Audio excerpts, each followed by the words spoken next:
La SFSTP, ce n'est pas la présidente qui fait la SFSTP, elle y participe, elle l'organise, mais le travail il est fait par les adhérents de la SFSTP et je tenais à vous le dire et à vous remercier.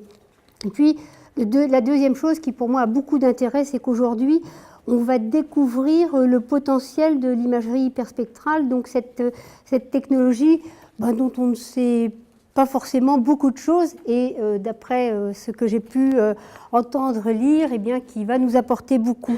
Alors moi je suis de ceux qui pensent que la SFSTP c'est bien pour venir parler de sujets et pour s'améliorer sur des activités que nous faisons dans notre quotidien. Certes, ça sert à ça et ça sert aussi à des juniors, je dirais, pour leur mettre le pied à l'étrier et c'est nécessaire.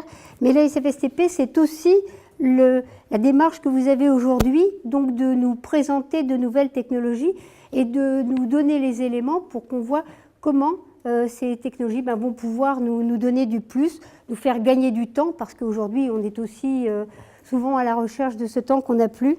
Donc aujourd'hui nous allons parler de cette technique qui, si j'ai bien tout compris, combine la microscopie et la spectroscopie et qui sera très utile et qui l'est déjà dans certains domaines tels que la santé et les cosmétiques. Alors, on entend parler, et puis on peut lire des choses sur des applications très particulières, l'identification des minéraux, l'érosion des sols par exemple, qui est déjà traitée avec cette méthode.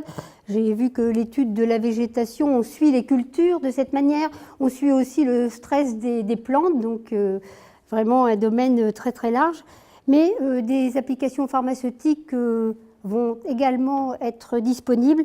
Et je me demandais si cet outil d'exception nous permettrait d'éradiquer quelque chose qui nous gâche la vie, ce sont les contrefaçons pharmaceutiques.